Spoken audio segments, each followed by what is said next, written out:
If you all are ready to proceed, we will begin.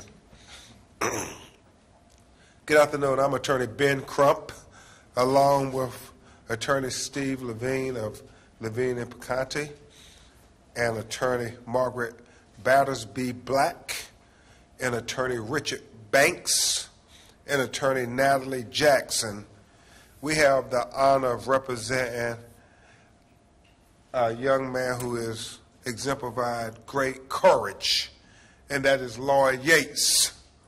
Also present with Lloyd are his parents, Dr. Yates and Dr. Yates.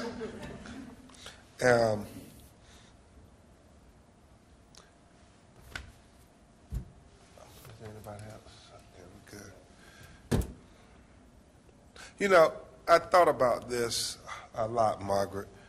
Although there are other lawsuits that have been filed, this is the first lawsuit with a named plaintiff.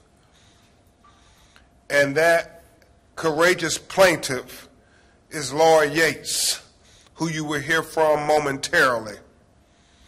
We have also included in our lawsuit quotes from players about their similar experiences. Players named Warren Miles Long and Simba Short.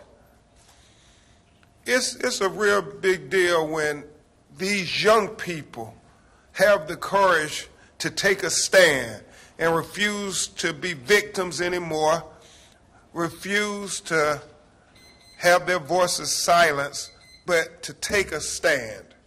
And that's what Lloyd Yates and our legal team are doing today.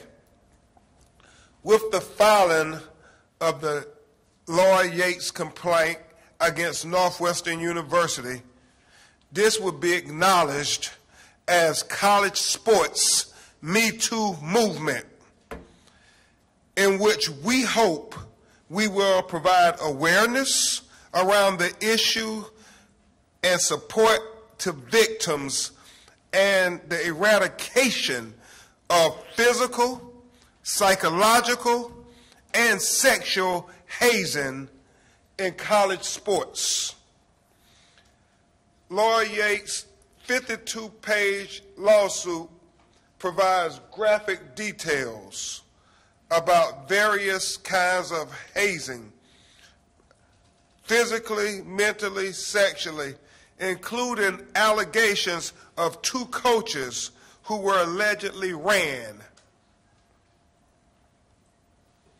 Our lawsuit today is the first in a series of lawsuits. We plan on filing over 30 individual lawsuits within the next coming weeks and months.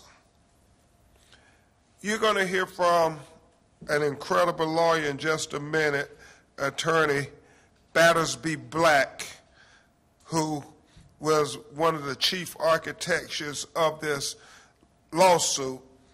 And she's going to get into the technical aspects of the complaint. And I cannot thank her and Attorney Natalie Jackson enough for, sleepless nights as we try to expose this issue, this systemic cultural, institutional issue that is bigger than any one individual.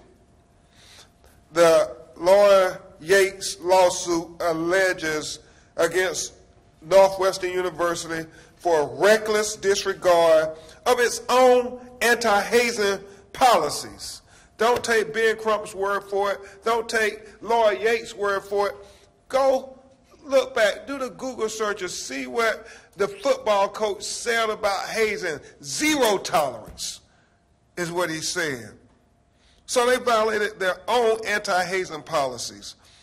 And the complaint brings allegations of negligence, gross negligence, which we believe was willful and wanton, violation of the Illinois Gender Violence Act, and even though we're here on the football program today, as we said previously, there are several other athletic programs who former student athletes at Northwestern University is talking about us today.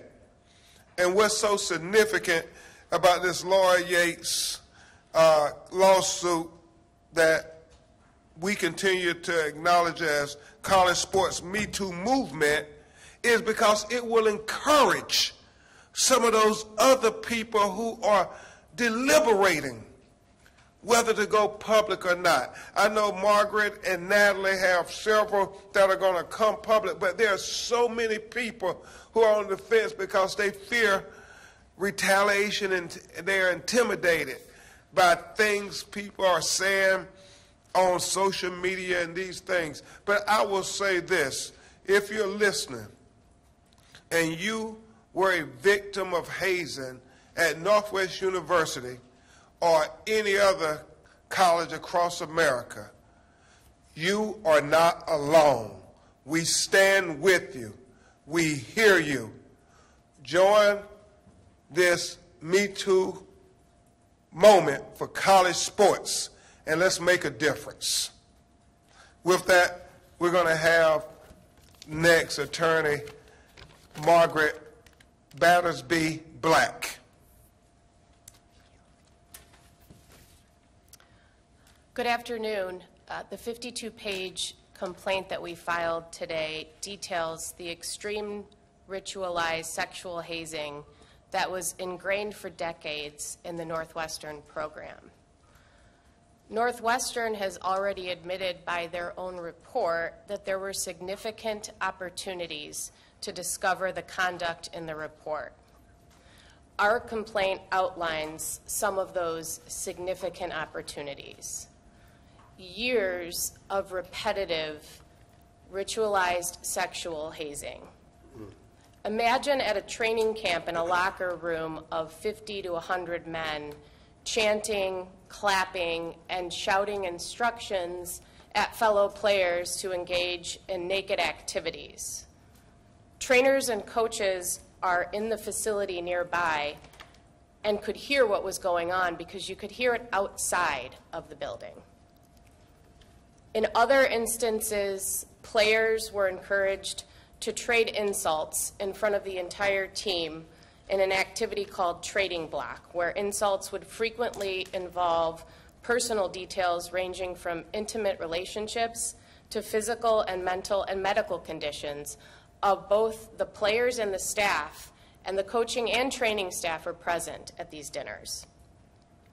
Coaches actually organized other activities, such as the freshman belly flop challenge, where it was well known that if you didn't participate in this activity, you would get ran. There was the Gatorade Shake Challenge, where players were forced to drink thick Gatorade protein shakes, and team nutritionists who observed that players were asking for an unusual number of shakes beyond what would be needed for nutritional purposes, and would question whether they needed this many shakes but wouldn't put a stop to it or report it. Each one of the coaches and trainers in the program had a responsibility to report and inquire about these practices. To include everyone in this case who should have known would span decades and various roles at the university. We bring this lawsuit against Northwestern University because it's an institutionalized problem. The university had an anti-hazing policy, and Coach Fitzgerald has given recorded public service announcements regarding his zero-tolerance policy. But in reality, there was no system to enforce the policy or monitor these activities, and the university failed these student athletes in not protecting them. And I think next we will hear from... Let's go to Steve. Before we have Lloyd Yates, we're going to hear from the other members of our legal team. But we will acknowledge, and these are so graphic that we don't even know if we can go into detail, but we will say the hazing allegations in the complaint are the car wash, about upperclassmen standing naked in showers and people doing all kind of just crazy things. Naked drills, like hiking the balls and selling a quarterback exchange, naked rope swings, naked pull-ups in front of groups of individuals. As Attorney Battersby Black just said, the belly flop contest, the dredge, the trading block, the bus 2 stories, and the Gatorade Challenge. In our lawsuit, we talk about those things in detail, but they're so very graphic when you talk about genitalia being exposed and what they're doing with them, that we implore you to read the lawsuit. To give a little more color to this lawsuit is a great lawyer here in Chicago and all around the country, Attorney Steve Levin. Good morning. We have been involved in many cases and many similar cases, but this is a case that there are not 2 sides to this story. There is only one side, and that is this behavior should have never occurred. This behavior should have never been tolerated. This behavior is wrong. Northwestern University has its own policy that condemns this behavior. And I'd like to just ask you all to ask yourself one simple question. What would have stopped this ritualized sexual hazing in 1 second? And here's what it is. One position, one person in authority at this university needed to address these college athletes, these students, these people starting their college career and say, this type of behavior cannot be tolerated. If you're doing it, stop. If you don't stop, there'll be consequences. One individual in the decades-long period that this took place just needed to come forward in authority and say, cut it out. It has no place in any aspect of university life, let alone in the college football program. Just stop. That simple. It never occurred. And that's the tragedy, and that's why so many lives are involved and messed up and wrecked and conflicted because of that. Thanks. Thank you so much, Attorney Levine. Next, we will have Attorney Richard Banks, who hails from St. Louis, Missouri, but is barred in both Missouri and Illinois. He is a long-standing leader in the National Bar Association, which is the largest association of lawyers and judges of color, and I consider him a great mentor. And he is personal friends to Dr. Bill and Lloyd Yates, and I can't be any more elated to work with you on this case, knowing how much it means to your personal friends. Attorney Banks. Thanks, Ben.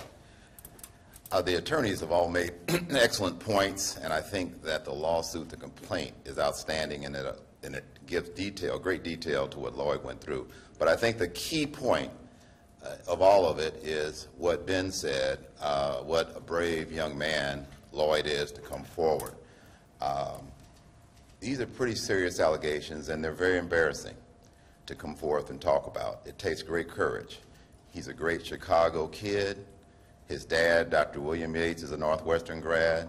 His mom, Dr. Lloyd Yates, both reside here in Chicago. Very heartfelt for them.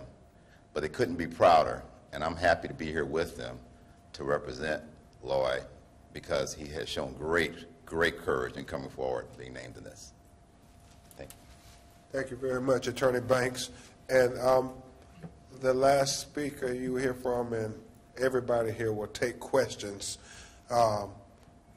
Even his mother and father said they will take questions as well if need be, because they stand in solidarity with Lloyd in coming forward and having the courage to come forward.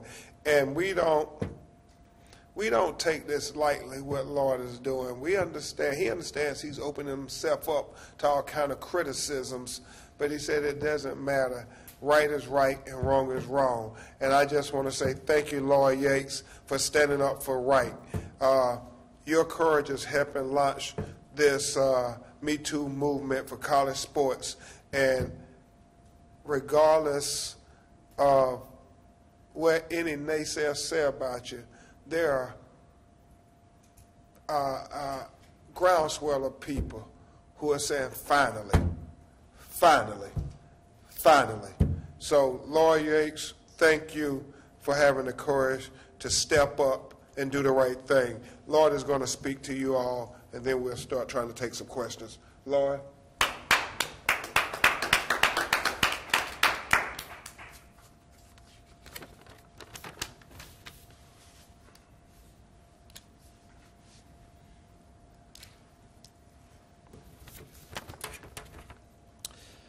When I enrolled at Northwestern University in June 2015 as a freshman quarterback, I never imagined that I would be standing here today involved in illegal action. But here I am. This is not an easy place to be, but I join other former and current Northwestern players as we finally hold Northwestern accountable. I hope 3 things will come out of this lawsuit. I want justice for all the victims of this horrific hazing. I want closure for myself and hundreds of other Northwestern football players who suffered in silence. Too often, many of us have blamed ourselves for things that were beyond our control. Lastly, I want protection for future players. Northwestern failed to protect us. I hope this lawsuit ensures that Northwestern will protect future generations of student athletes. When I read the complaint, I was overcome with disappointment, frustration, and shame. No young teenager should have to bear what we did as freshman students. We were conditioned to believe that this behavior was normal, which was sickening and unacceptable. To all the young athletes out there, I urge you to stand up. Stand up for yourself, even when the odds are against you. For I've come to realize that no one else will. But I want you to know that you have my unwavering support indefinitely. I hope that by speaking out, future athletes will be free from the physical, emotional, and psychological trauma that I experienced as a collegiate athlete at Northwestern University. Thank you very much, Lloyd. And again, we applaud you and thank you. Before we have questions and answers, Dr. Bill Yates, Lloyd's father, is going to make some comments. Dr. Yates? Thank you for letting me make some comments. I'm Lloyd's dad. Let me say first and foremost, because like people will ask Chris Rock, well, did that slap hurt? You know, they always want to know, did it hurt? And he'd be like, of course it hurt. People have asked me recently, did you know the severity of what was going on in Northwestern? Because as a parent, that wouldn't seem right. And I have to say, honestly, I had no idea. And to this point, to read the complaint, it's actually sickening that something like this has happened. No parent in their right mind would allow their kid to be subjected to something like this. I have to say, just as a normal parental story, in the summer of 2015, we dropped Lloyd off at Camp Kenosha, or whatever they called it. Me and my wife couldn't have been prouder than a son who had excelled academically in high school and had so many trophies in his room at home because he was such an outstanding athlete. It was hard to get in his room to tiptoe around the trophies. We were all so proud. Northwestern's academic superiority, nobody doubts that. They're number 10 in the U.S. World Report as far as best universities for academic superiority. And despite a lot of other D1 offers, Lloyd went to Northwestern because he wanted to participate in the football program. And we all know when the coaches come by for that proverbial home visit, as they did, and they give you a pledge of allegiance that they will take care of your son or your daughter, and at all costs, and make you feel secure, this is why we let Lloyd go. What we wanted to do was ensure that Lloyd made the transition from a child to an adult, an independent adult. This was what we thought was going on. As we know, college years are supposed to be magical, and a lot of us, as we sit around and talk to our college buddies, we always reminisce. But yet it seems this is not the case for Lloyd. Him and his comrades, despite their best efforts, have been exploited and sexually harassed in a way that is hard for me to even describe. This culture appeared to be so commonplace, as Ben said, that it was almost invisible, like people who wrote a book about the invisible man. It was so commonplace and so proverbial that even though it was happening to coaches, it was invisible. Lloyd's hope, just as he said, is to expose the horror and the exploitations that these young men and women went through. As we all know, in science, if you have one data point that stands out, what's that called? That's called a fluke. If you have 2 data points that stand out, you get curious. 3 data points, that's a trend. 4 data points starts to become scientifically significant for validity. And I can say right now we have more than 4 data points. Wow. So it is our hope. And my family has 100 years of legacy at Northwestern. From the undergrad to the medical school. Lloyd's brother, who's a doctor now, went there undergrad. I went there undergrad and medical school. Lloyd's great-grandfather went there to be a doctor in medical school. So we had nothing but high esteem for this institution, which I can't say that we do at this point. It's our hope that through this, that Northwestern will make the changes to the athletic program and other programs which are suffering the same moral ills and moral turpitude, and this can be corrected with rapid speed and accuracy so these things do not recur. And it's also the hope, by bringing this to light, that this puts other universities on notice before they get called out to clean up their house. So I want to thank Lloyd. It makes me feel good that we have trained him to be an independent thinker, to be a leader, and not be afraid, because we all know when it's right, you have to do the right thing. Thank you. Thank you. Thank you. Thank you so much, Dr. Yates. At this time, we'll take your questions if you have any. Yes, ma'am. Yes, hi. John Greco with Cranes Chicago. Question for Lloyd. When you say that you want protection for future players, what would that look like?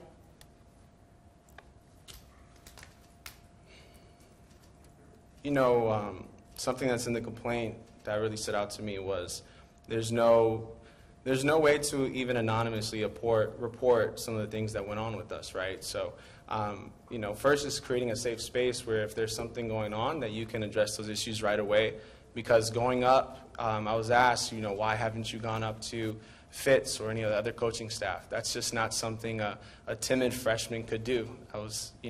That was frowned upon. So having a way to create a safe space to report some of these issues would be a good start. Just to clarify, Northwestern created a reporting tool in 2023. Would you like to create something else on top of that? Margaret, or you want a better version of that? You want to handle that, Margaret? Well, that was obviously put in place in a response to these allegations. So had that been in place, and it was not a difficult thing to implement when Lloyd and others were in school, that certainly would have put a stop to it. Let me say that to that question. Northwestern had policies in place already.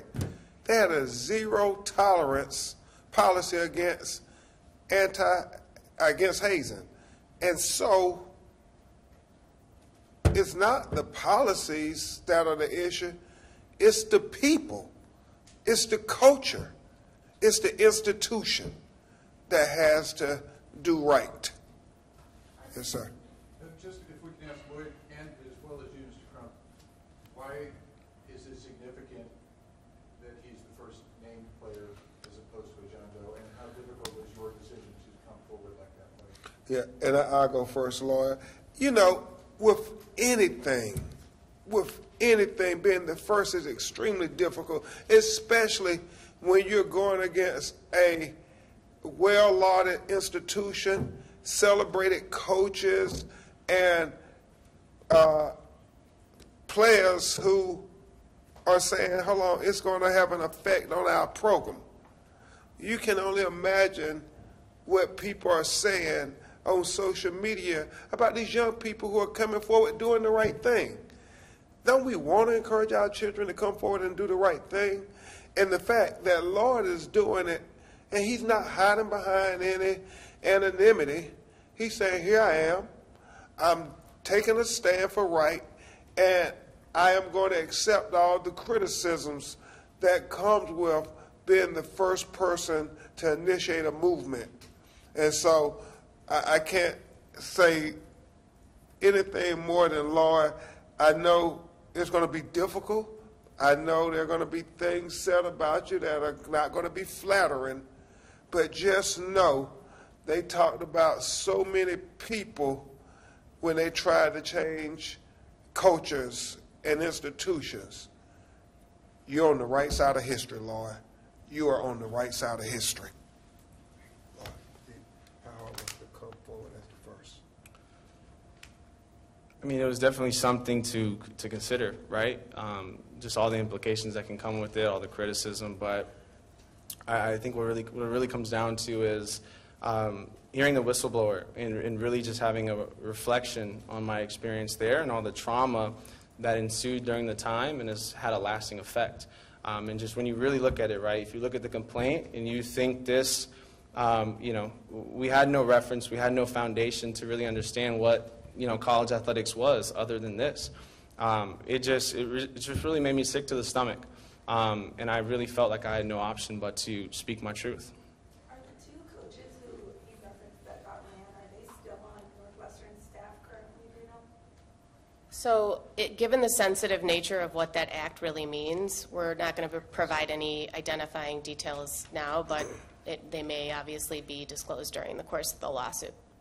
Just to clarify, for Lloyd and Margaret, did Northwestern not have any mechanisms in place to report abuse, whether it was leadership council surveys, outside the athletic department? I've been told by sources there were multiple things that were in place. I'm just clarifying on your perspective, were there or were there not? Let me say this before we go there. The burden is not on the victims. What would have happened at the beginning of every football season if the coaching staff addressed the team and said, if we hear of any hazing going on, you will be expelled from the football program?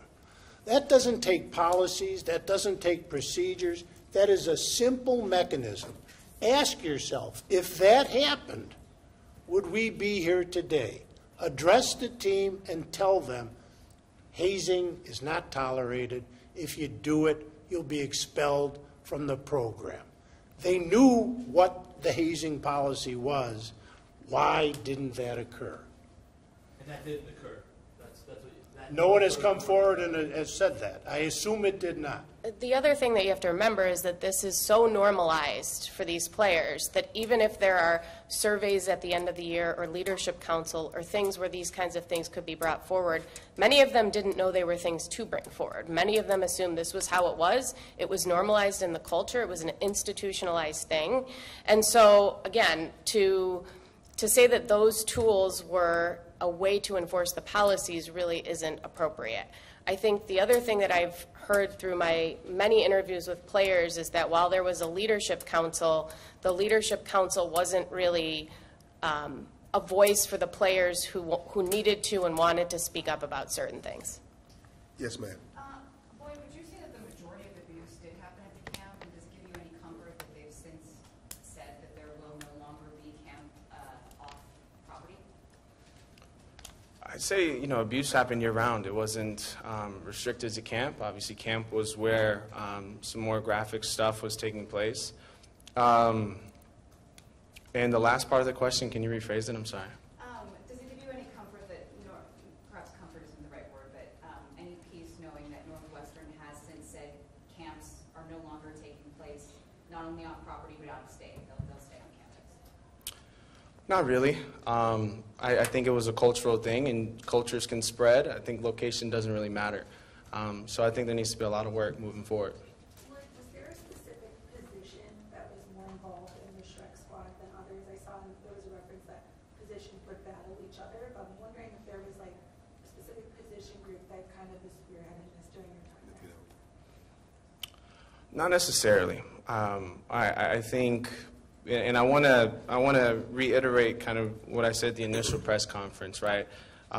We were all victims, and I want to make that clear. No matter what role, if you were being hazed or on the perpetrating side, it was just really a culture that you had to find a position within. And for some guys, that's where their identity was. But they're not at fault. They are just as much victims as us. Is that why I think you guys made a choice, like no players who hazed are named in this lawsuit? Is that sort of the logic behind that? Yes. Any other questions? Yes, sir. Yeah, Lloyd, when did you graduate from Northwestern, and how many years of football did you play there?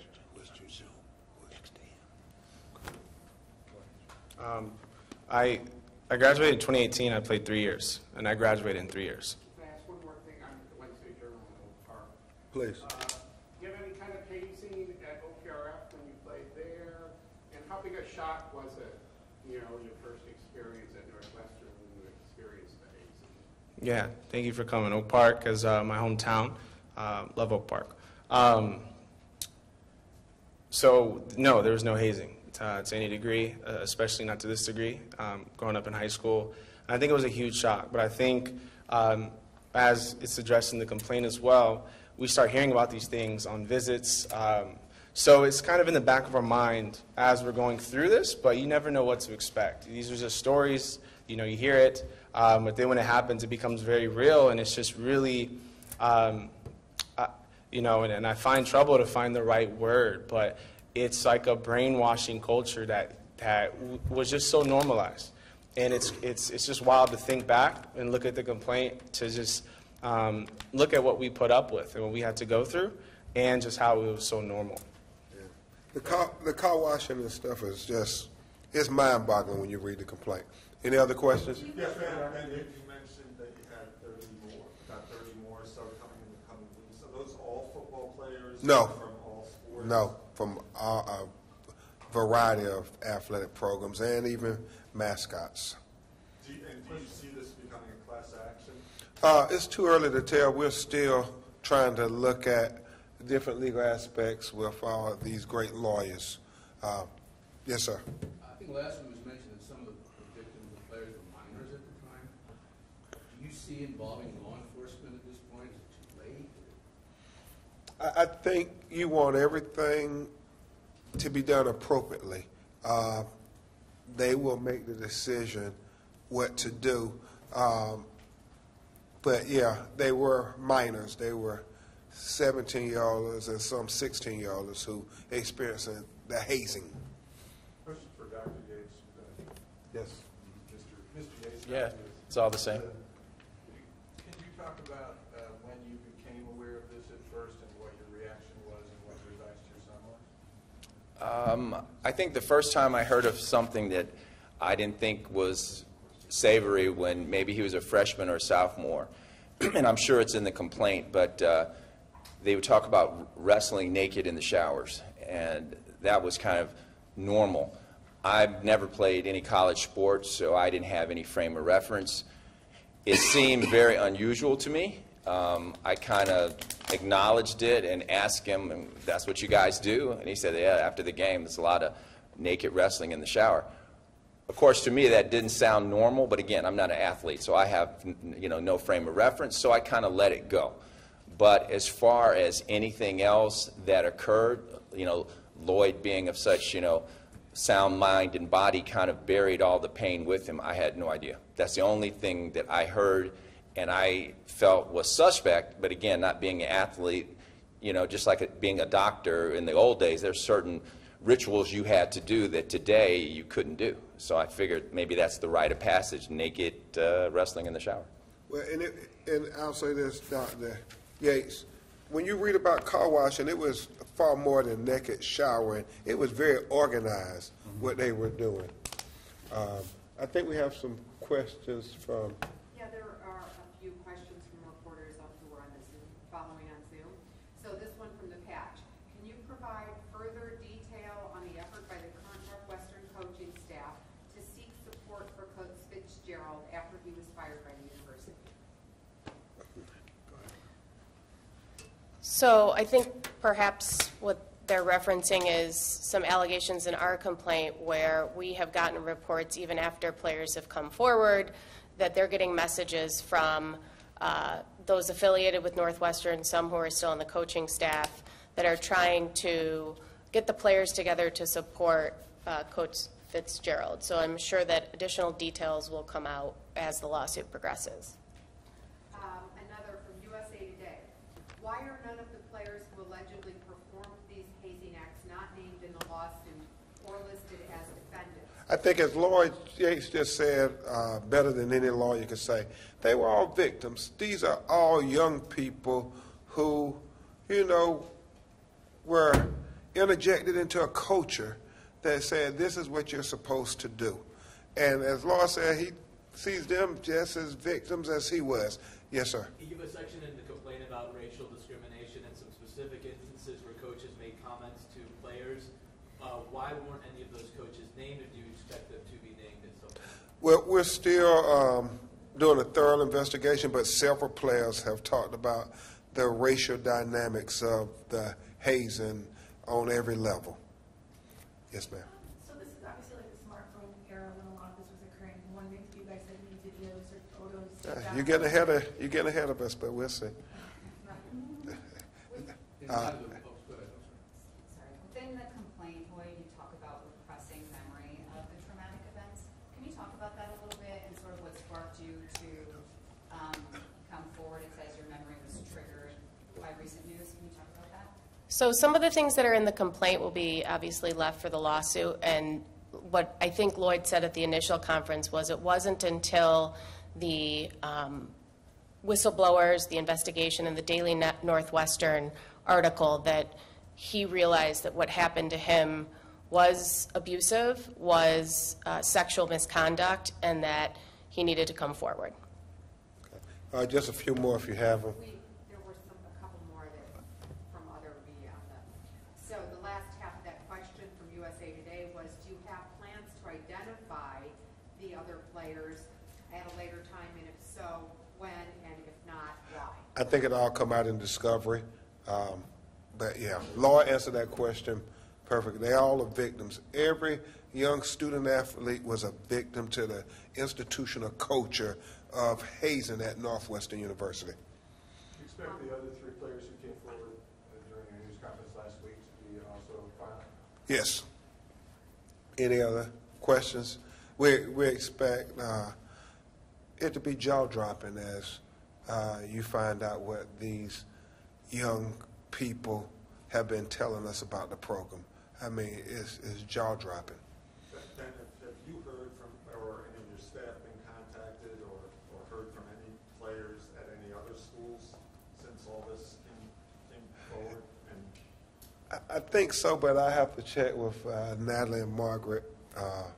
But I don't have it with me right now. And is there any potential then for litigation against other schools based on that? Right now we're focused on Northwestern. We want to set a precedent, and then hopefully it will stop in every school. I hope that every college, following this Me Too moment for college sports with the Lloyd Yates complaint against Northwestern, is having meetings right now. Every college coach, football, basketball, baseball, volleyball, softball, every sport, having meetings saying that we will not tolerate you being physically, mentally, and sexually hazed in any way. And if you are, speak up now, and those individuals will be expelled immediately. Okay, last. One last question for Lloyd. Separate from this lawsuit today, there was another suit filed on behalf of a female volleyball player. I'm just curious, were you aware of hazing going on any other teams? And if so, was there just generally a culture of hazing that was known at Northwestern? Well, based on what we've heard from several people, that's what it was. And obviously, they are Jane Doe, so he doesn't know who that individual is. Gigi, did you have another online question? Yes, I'm sorry. Well, while you're looking at it, you want to...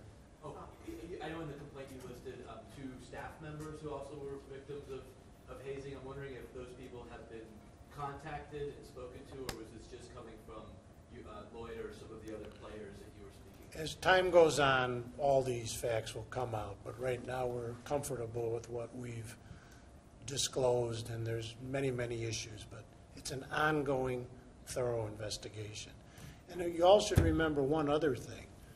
Northwestern hired a law firm that investigated this thing for months and reviewed hundreds of documents, interviewed scores of people, and we only saw a glimpse of that report.